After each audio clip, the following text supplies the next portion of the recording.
Dan ini central kampungku. Sangat sepi di sini. Ini the clock tower. Dan kalau kamu, aduh, tutup. Oh, agak tutup. Kalau kamu di Inggris dan sudah lapar di kampung, harus makan di sini. Greggs. Nonton video saya waktu food tour dan bisa lihat saya makan di sini juga.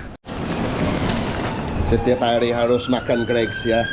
Ini sausage roll, daging babi, dan ada pastry di luar.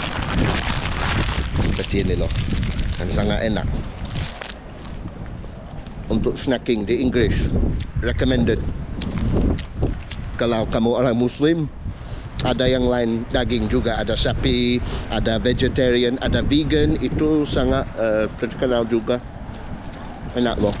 Oh ya guys, harga untuk satu sausage roll cuman 20.000. Di Inggris itu sangat murah.